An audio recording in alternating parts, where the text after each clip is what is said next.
Today we're here Sorry, you're just starting. You're starting? Yeah. Just give me a thumbs up at the start. Sure. Stay started in 30 seconds. Hello everybody. Welcome to another session of Migration. As promised in our last session, we're here with a new discussion today. Today we'll be talking about the Horticulture Industry Labour Agreement. I'm not sure if all of you have heard about it. In short, it's called the HILA. It's a new category that has been introduced, which is targeted towards the farming industry. We will be talking about the technical information about it. We have our panel of experts over here with us. We have Saurabh from Education Embassy. We have Hemant from Education Embassy. And we have Kim from eHealth. Our panel of experts will shed some light on the requirements, conditions, and the technical aspects of this particular visa. We'll also be talking about any requirements that associated parties with this visa have or what they need to meet. In the end, we'll talk about some general questions that the public might have or any concerns that they have raised through the Facebook chat. We would also like to highlight that if we are unable to get to your questions, please don't feel disheartened. We will respond to them individually. You can leave a message and it will be responded to you by direct message. At the same time, you may contact any one of us and we will be happy to answer your questions on a more detailed basis in a proper consultation. So guys, let's start this discussion. Thank you Saurabh for joining us today. And guys, we'll be talking in English. At the same time, we'll be speaking Punjabi as well and Hindi as well, because predominantly a lot of the farmers that come to Australia also come from the northern sector, who are currently looking at migrating. They are also from the northern sector, so we will have a bit of a mixed language. That way we don't disadvantage any of our speakers.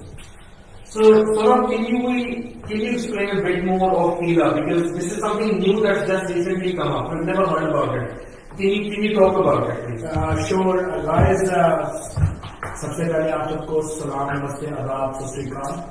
I'm trying to do a session in two languages, preferably in Hindi, because most of you can understand, and the second one is English. So, दोस्तों, पहली बात तो ये जो AD भाई ने बताया HILA के बारे में, in very easy word, I'll say this is a farmer visa. You would have heard from your agents in India, Nepal, Sri Lanka, Bangladesh, Pakistan, saying that there is a new introduction of farmer visa.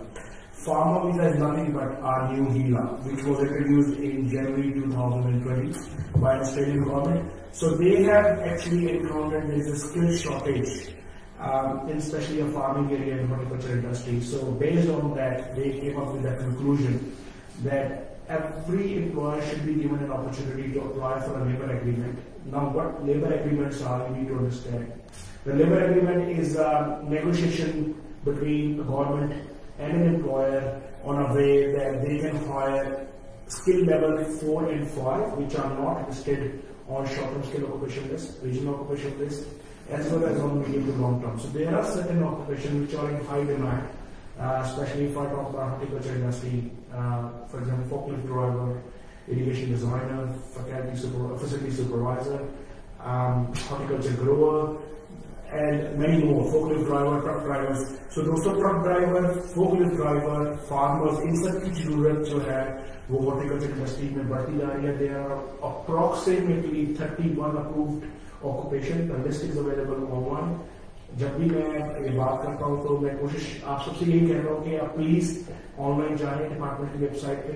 All the information is given there. We are just a medium to deliver that information to you, so you can understand it pretty fairly, quickly, and in an easy way. So my idea here is to explain you what HILA is, how it works. और दोस्तों इसकी HILA का जो origination हुआ वो इस तरह से हुआ कि farmers were struggling. There are a lot of people, there are a lot of students, there are a lot of immigrants who are actually in metropolitan area like Sydney, Brisbane, Melbourne, but there are none in Coffs Harbour, where there is a plantation of banana and blueberries. They're not in sugarcane industry where we are talking about canes, Bundaberg, Toowoomba, all that. So they came up with the conclusion that if the farmer need to have a forklift driver, for example, they can hire a forklift driver through this agreement. And the department is giving priority to the people who are applying through this agreement. I've seen the visas are getting approved in a month or 2 months time, and especially the agreement is being given in less than 7 days. So if we are employed by a farmer because I came from a farming family as well, and I've lived most of my life in South Australia and Queensland, which are predominantly farming states. So I can see that there are a lot of farmers who need a lot of people,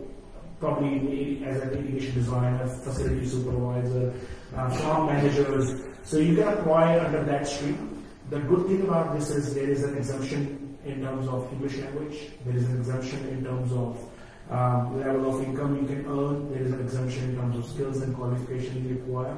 So more would be discussed by my colleagues Hemant and Kim. They are expert as well. But that's what I want to explain you, that before going into a farming visa and getting knowledge about it, you need to understand what it is. As I've told you, more information, बहुत सारी जानकारी department की website पे दे रखी है. आप please department की website पे जाएं, न्यू हीला के बारे में पढ़ें. It's as I've told you, implemented from January 2020. You can ask your employer to sign up to an agreement. We are here to help you out, and we will ensure that all the documentation and things are done correctly, so you can get an agreement fairly quickly. Thank you, Gaurav. That was a very detailed information. I'd like to now welcome Hemant. Hemant, can you please elaborate a bit more on it in terms of, as Saurabh mentioned, we have an employer. So, differentiating with other visas, we have an employer who's a third party associated with this visa. So we have a particular agreement over here where it is between an employee and an employer. Is there any employer requirement for this particular stream, or do they have to meet any particular criteria specifically for this particular labour agreement, which differs over other visas? Thank you so much, Andy. Such a nice question you asked. Just to introduce myself, I'm Hemant, the coordinator of Consultancy and Migration Services. We have been working on many HILA agreements, visas since last 6 or 7 months, and we have actually we have got done, say, 10 to 15 HILA visas so far, and all are with the positive outcome. So pretty much we have been just reading about a lot regarding this HILA agreement, what exactly it is, and Saurabh has actually given you the detailed knowledge about it. As far as your question is concerned, I would like to tell you, Andy, that for the employer requirement, the new establishments, say the new farms or the new companies which have just formed, they actually cannot go for HILA agreement. So they have to have the business management or the business history for at least for a minimum of 1 year. So it means that if the business is running successfully, or they have been just running business since last 1 year, so you can actually apply for HILA agreement. So this is one of the basic conditions, or the basic, I must say, one of the mandatory requirements has been put up on this particular visa. Now, as we know that with the other visas, they have had requirements where your business should either be in positive, or your trading history should show X amount of turnovers. Do we have similar requirements as well over here? Well, it's better to have good financials of any business, I say, at least you should be in a way putting your application in a way where you can show, you can prove that I'm capable enough, the business is capable enough to hire someone for a particular business need. So yes, I say that there is a there's not like a provision that it says that it has to be financially capable or something like that. It's not mentioned anyway. But for this particular stream, as you say, as I said, you must have good financials for the company, of course. Good. Hemant, now the other question I wanted to ask is, what about labour market? Is there any kind of labour market testing involved? Is there any kind of advertising requirements? Is there any kind of job ad requirements like we've seen previously with employer-sponsored visas? or are they exactly the same like any other employer sponsored? There is no such exemption being made on this visa category as well. It's one of the part of the ENS. Of course, the labour market testing is one of the requirements the employer has to meet. Okay. Now, what about any other concessions? Like I remember Saurabh just recently mentioned a few minutes ago that there are some concessions on this visa in terms of English language or in terms of the salary threshold. So, what can you elaborate on a few of those?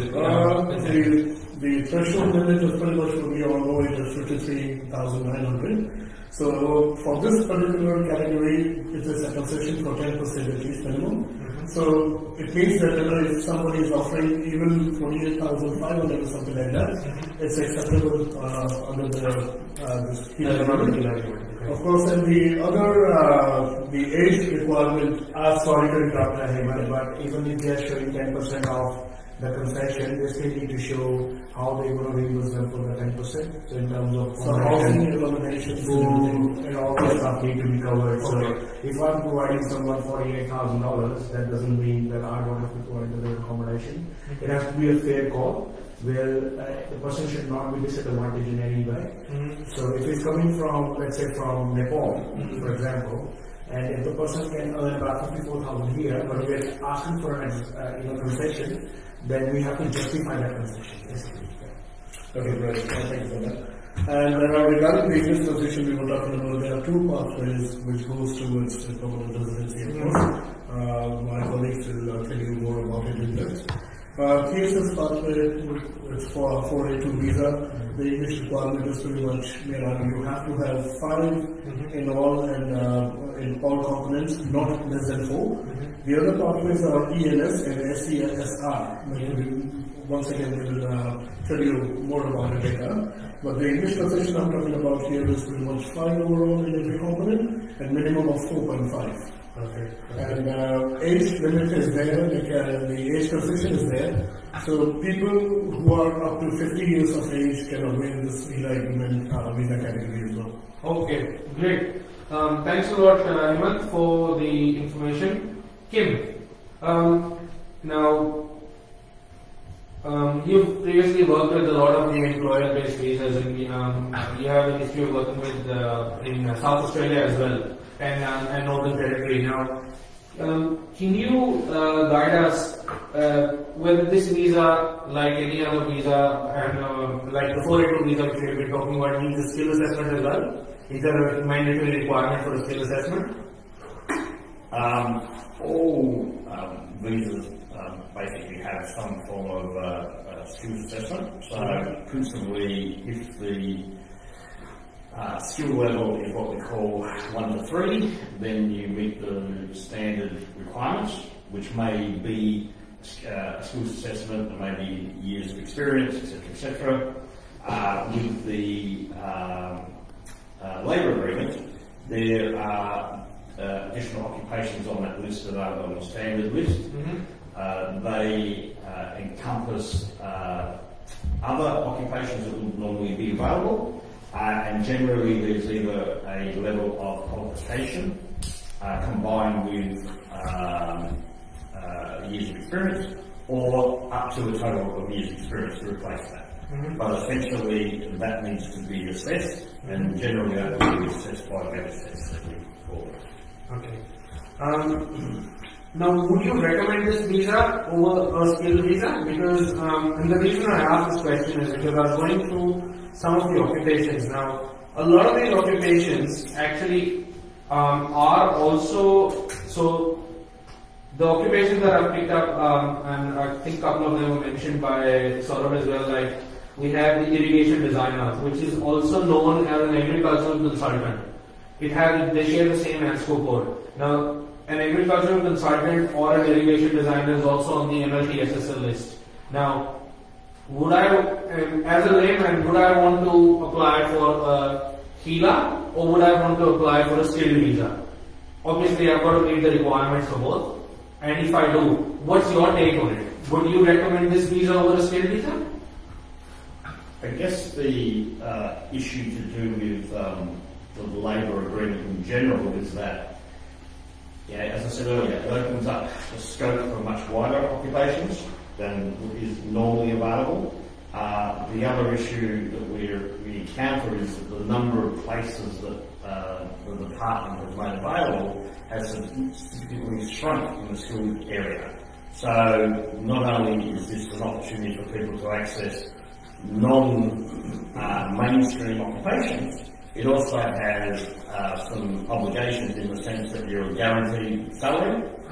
You also have a pathway to permanent migration, and because of labour agreements, there is generally no age limit to something like the temporary skills shortage visa, and therefore people after 45 can't go on to permanent migration. However, under the labour agreement, people can transition from the temporary work visa through to permanent migration after a period of, say, 3 years, and they can do so up until the age of 50, which is not currently available under mainstream. Now, we've talked about the English requirement, and you mentioned that people do have the option of applying for a permanent visa through this pathway. My question is, and each one of you have mentioned this a few times, that we have different occupations in it. Now, we've heard of something called as a Dharma. Now, what is this? Now we have, so it's starting to get a bit more technical now. So we have HILA, we have Dharma, then we have different subclasses of the visas. First of all, my question is, no one's told me about the subclasses. What subclasses would fall under the HILA? Well, in terms of the HILA, basically there's three categories that would be incorporated in the labour agreement. The first one is the temporary skills shortage visa. People will know that as the 482 visa. Then we have the skilled employer regional, which is commonly the 494. They're the two temporary visas that you would have to access before you could transition to permanent migration. And the permanent migration category under both Dharma and the labour agreement would be the employer nominated scheme, which is the 186. Now, I know you've answered this question, but I would like a bit more detailed info. So I'm going to throw the same question at you, Saurabh. The general question from the applicant is that why should I apply for a HILA visa when I can apply for a skilled visa such as a 190 or a 491? Because predominantly this visa will get me an invite much faster through the state, being an occupation which A is not being widely applied for, B it's something where it meets the requirement for COVID recovery for each state, because each state has mentioned that agriculture is on the COVID recovery platform, and they're all looking towards something where anything that you contribute to a COVID recovery will be prioritized over any other standard of occupation. Yeah. So the question would be is, why would I apply for a HILA if I have the choice to apply for a skilled visa? So look, as Kim has already answered the question pretty well, that it's basically guaranteeing you an employment. It's basically the employer is giving you 54,000 minimum package. You might not achieve it, even though we are significantly going through a skill shortage, and there might not be a number of jobs which, if you go through 491 visa, you might not get a job, and if you might not get a job, then you might not earn, and then you might not fulfill the requirements of 491 visa, because the requirements of 491 visa is that if we have to apply for 191 after 3 years, you must meet minimum $54,000, and once you meet, and you must meet it in a regional area, which means you cannot live outside of that regional area.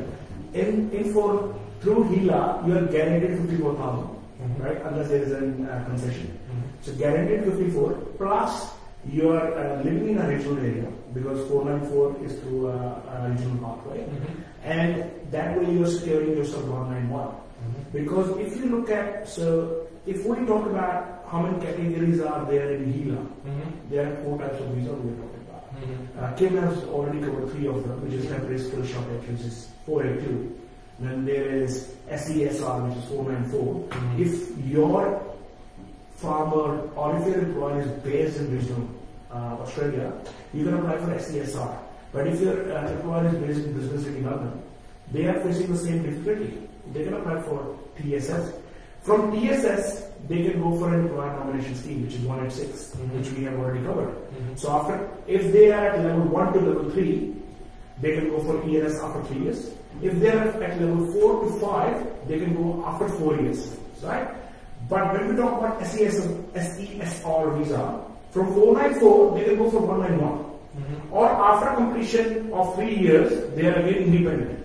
If they don't want to apply through this particular employer, 191, they can go for say 190. They can even apply 189 if there is a transition, because ND, you might know that the department is considering, they have already introduced a new list as R, and they're changing the whole protocol of it by next March or June, where the new introduction of new list along with the new implementation of rules.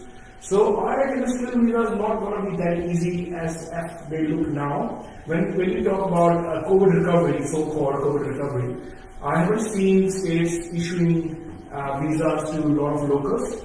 Queensland, there is a turmoil. They even haven't announced their list yet, so I cannot comment on it. In New South Wales, yes, they have issued agriculture technicians the visa, but I need to know who are actually agriculture technicians are. Whether with the qualification they are agriculture technician or they are genuinely agriculture technician. I don't think so. With 1 year of experience and a qualification, you can become an agriculture technician. It needs years and years of experience to become an agriculture technician. Same with farmer. Farmer's level 1 occupation, either you need to have a bachelor's degree or you need to have 5 years of experience. So you can become in a local, you can start from a picker, then eventually keep progressing until you become a crop farmer. Because if you look at the duties of crop farmer via ancestral, because that's the broader term where we look at it, it's just selling of the goods, preparing for the future, looking at the crops or crops will be suitable for the land. So there's a lot of information given there. So as I've told you, HILA would be definitely a better idea if you are already employed with an employer, and I reckon it's better than DAMA. Because let's say if your employer is based out of Redland Bay, which is in Brisbane CBD, then basically you're a flower grower. There are a lot of flower growers in Redland area. And your employer wants to access HILA, they can access that HILA. You work with them as a horticulture grower, which is one of the occupations listed. Work with that particular farmer for 3 years and then can apply for ENS 106, whereas you don't have an access through a normal pathway. So if your farmer is SBA, Stamp Business Sponsor, and he appoints you as a flower grower and you work with him for 3 years, you cannot get an access to 186. But if you go through a HILA pathway, you get access to 186, guaranteed income. And you're securing yourself. So same with SESR, guaranteed income, secure pathway. And you guys are in a win-win situation because farmers are utilizing your skills. And you are giving your best to the farmer, so both are growing eventually. Adding to what you said, basically they've been focusing on the offshore visa applications, offshore. They are semi-skilled. They do not hold English language. They can be competent English language or something like that. In future, they just like to migrate, and it becomes a fair bit of challenge for them to do that. So not only the onshore applicants they are focusing, they are focusing the offshore applicants as well. Perfect. I have another question for you, Kim. Now, as you all know, the DAMA is also category of the 482 visa. Is HILA limited to any particular region, particular state, particular territory, or any employer as now a part of it was answered by Saurabh, or anyone can go for it? Well, HILA is Australia-wide, that's why it's a labour agreement, as opposed to DAMA, their migration agreement.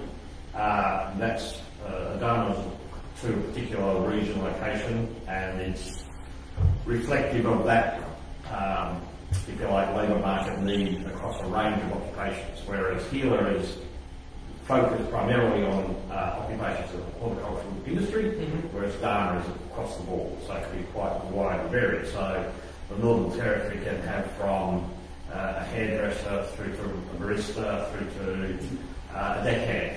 So that's the difference from the data. It's much more, has a wider scope of occupations. And would the state governments have any influence on the requirements or on the concessions or on the grant of this so-called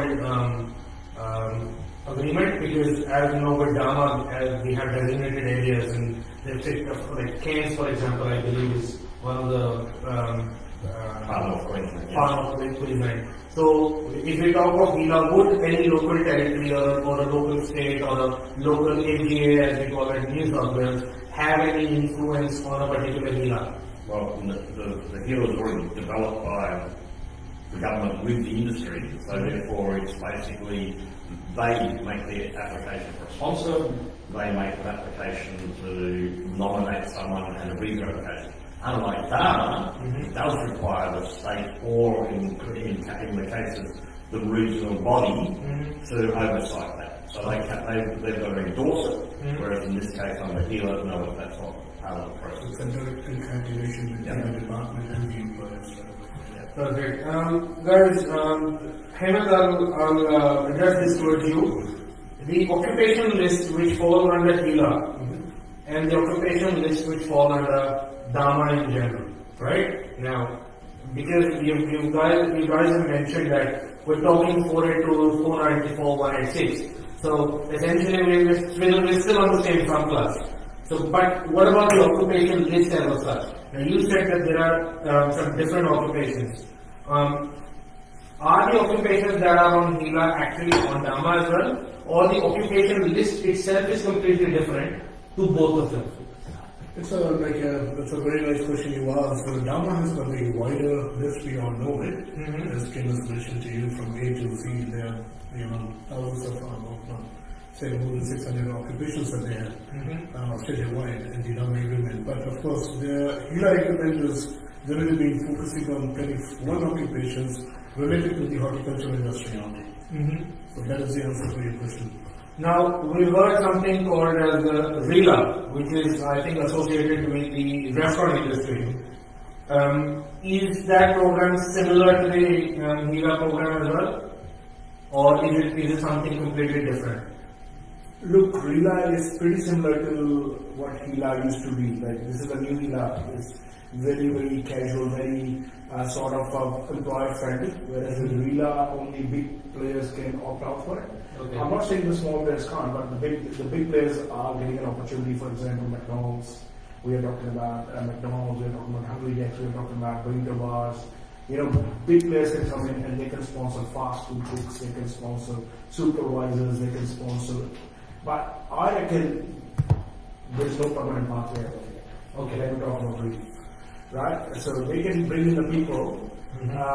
It's still better than 407. I'll tell you guys, I'll explain it in Hindi as well. Still better than 407. I've heard in the subcontinent, a lot of people are actually promoting that you should go on 407 in Australia. But what's the use of coming here on 407? Because eventually, you'll be working as an apprentice, you'll get very few dollars for the work which you will perform, probably 18-20 as per the agreement.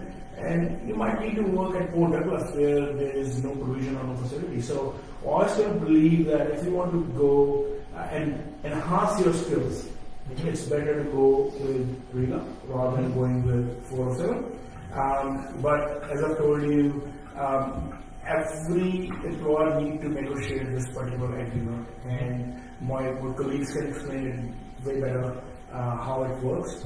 So once they are over, then I'll give a brief to all my friends who are listening, and I'm going to give them a complete knowledge about HILA and a little bit about HILA in Hindi. So we cover all the aspects of it. Perfect. So what I'll do is I have a couple of questions which we need to address, and then after that I'll come back over to you, Saurabh. And if you can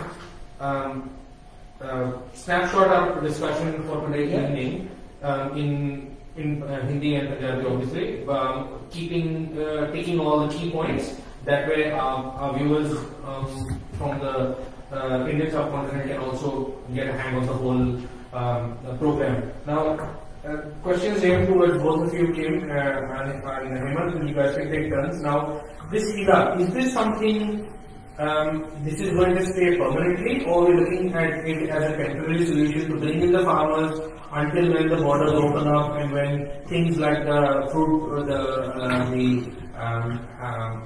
working holiday visas come back into full force, and we have people traveling from Europe or from other parts of the world where they can fill in those vacant spots of where they usually go into the regional areas, do their fruit picking or those jobs in the farms, and then they move on to other work. So, do you guys think this is something temporary that has been important to fill in those gaps, or we can see this last a bit longer and stay permanently, which will give a bit of boost to the farmers around the world and an opportunity for a better lifestyle and to move to Australia? Labour agreements and Dharma are negotiated on a 5-year basis. Okay. So what happens is that end of each year, in this case the industry, will go to the department and say, we want these occupations. Right now, we have 31 occupations. Part of that negotiation is how many places will be made available in that first year. Towards the end of the first year and subsequent years, in this case the industry will go to the government and say we now want to change those occupations to 35 and we want more places. So effectively this will exist for the next 5 years without any doubt. Labour market agreements have been around a hell of a long time. I've been doing this for 20 years and I can't recall not having a labour agreement of some sort floating around. Dharmas are exactly the same. So they exist for 5 years, and the Dharma process has now been in place coming up to 8 years. The first one in the Northern Territory existed for 4 years. This one in the Northern Territory is currently 5 years. Same principle. End of each year, they renegotiate the occupations, the number of places. So the scope, and going on from the question earlier, the scope in terms of accessing occupations that are critical demand occupations are enhanced by HILA, the Restaurant Industry Award, Dharma, etc., etc. These are, I hate to say this is, we revisited this 20 years ago when it used to be called something different. So regional employment has become a big issue yet again, and it's highly likely to exist into the foreseeable future for a couple of reasons we spoke about earlier. One is that we're an aging population, let's be honest. The second thing is our kids will leave country towns and go to big cities, and we've got to fill the void. So the way of doing that is the regional programs such as Dharma, HILA, etc., etc. So yes, I don't see it going away in a hurry. All right. So we can be rest assured that this new initiative will open quite a few doors for permanent residency to a lot of our friends from different parts of the globe. Now, friends, as we all discussed about, our expert panel has talked about the whole HILA program in detail. Now, I request Hemant and Saurabh, हम अगले 10 minute की हम जो भी बात करेंगे, हम थोड़ी सी स्नैपशॉट के अंदर सौरभ एंड हेमंत हमको इसको हिंदी में ट्रांसलेट करेंगे और वो जो हमारे की पॉइंट्स हैं, ताकि हमारे जितने किसान भाई हैं जो हमको ऑस्ट्रेलिया से या ऑस्ट्रेलिया के बाहर से सुन रहे हैं, देख रहे हैं, वो समझ लें कि हमको हमारे इसमें उनके लिए क्या बेनिफिट है. सबसे पहले तो मैं अपने दोस्त हेमंत को दुख नहीं दूंगा कि उनको बोलने का मौका मिले. मैं बहुत ज्यादा बोलता हूँ and apologize to Kim because I'm gonna talk in Hindi now. दोस्तों, मोटी सी बात है, ये खेती बाड़ी वाला वीजा है. अगर आपको खेती बाड़ी आती है तो ये आपके लिए सबसे बेस्ट है. इसके अंदर 31 ऑक्यूपेशन है और आप 31 ऑक्यूपेशन को ब्रेक कर सकते हो. इसमें आप, अगर आपका जो बिहार है वो आपने बैचलर डिग्री की एग्रीकल्चर में और आप पढ़े लिखे फार्मर हो, ठीक है, तो भी आप इसको अवेल करके एग्रीकल्चर कंसल्टेंट बन सकते हो, मैकेनिकल इंजीनियर बन सकते हो, बहुत अच्छी पोस्टों पे जा सकते हो. और अगर आप पढ़े लिखे नहीं हो तो भी आप इसको अवेल कर सकते हो. जैसे मैंने आपको बताया, अगर आप फोकलिफ्ट ड्राइवर हो, ट्रक ड्राइवर हो, एविएशन डिजाइनर हो, फैसिलिटी सुपरवाइजर हो, फार्म मैनेजर हो, तब भी आप इसको जो है कवर अप कर सकते हो। तो इसके अंदर काफी ज्यादा 31 ऑक्यूपेशन बताए हैं। तो 31 ऑक्यूपेशन में आप कौन सी भी ऑक्यूपेशन को चूज कर सकते हो एज लॉन्ग एज आप जो रिक्वायरमेंट मीट करते हैं। जैसे कि किम ने बताया, and I am again telling you to please listen this, ये आप जो भाषा हमने इंग्लिश में बात की थी, अगर आपको कोई दोस्त जिसको अंग्रेजी आती है उससे बताइए, वो आपको बताएगा कि कितनी अच्छी इन्फॉर्मेशन दी किम ने, हेमंत ने और एडी ने। तो कट शॉर्ट समरी ये है कि दोस्तों, अगर आपका ऑक्यूपेशन 1 to 3 है, you still need to meet SS को रिक्वायरमेंट, आपको एसएस को एक प्लेटफॉर्म है जिसकी रिक्वायरमेंट आपको मीट करनी पड़ेगी। और अगर आपका ऑक्यूपेशन 4 से 5 के अंदर है तो आपको HILA की जो एसएस की रिक्वायरमेंट है वो मीट करनी पड़ेगी।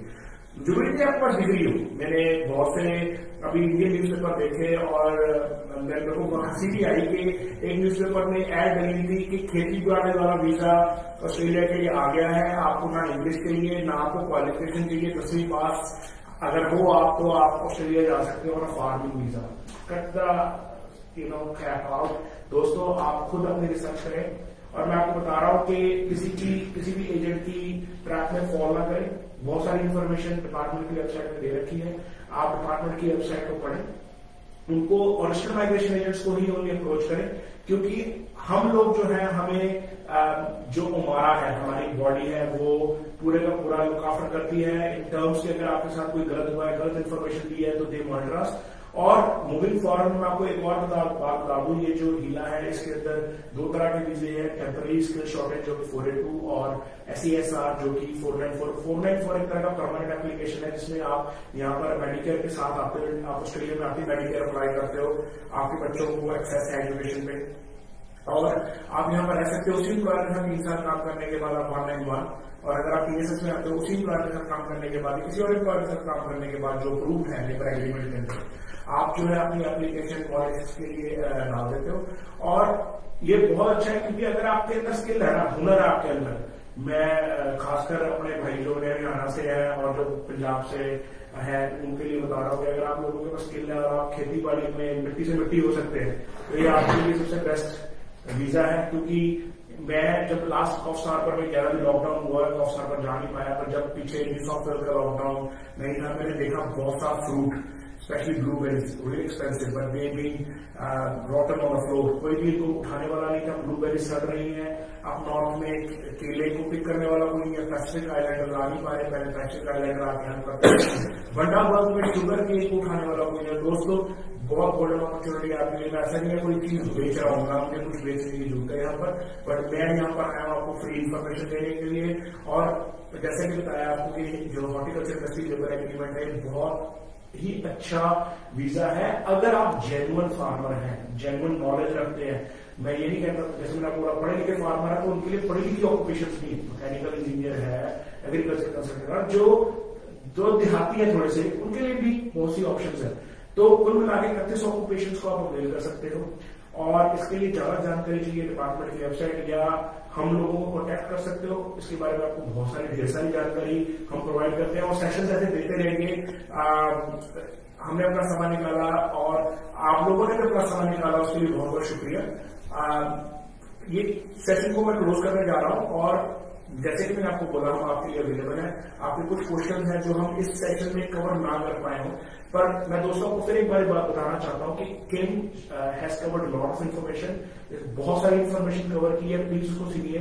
हेमंत सर ने बहुत सारी इन्फॉर्मेशन कवर की है और हम तो आपको हिंदी में बात कर सकते हैं। लेबर एग्रीमेंट कहीं जाने वाला नहीं है 5 साल तक, और इसको आप अवेल कीजिए अगले 5 साल बिफोर इट्स टू लेट। और फार्मर्स की हेल्प कीजिए, फार्मर्स आपकी हेल्प करेंगे, तो मेरे को लगता है it's a win win situation for everybody. तब तक के लिए मिलते रहेंगे बहुत सारी जानकारी के साथ। धन्यवाद आप सबका ये आज का सेशन देखने के लिए। तब तक के लिए क्षमा करें। Thank you everybody for listening to our live session, and as already said, we'll be back with another live session with another new topic next month. Thank you. Thank you.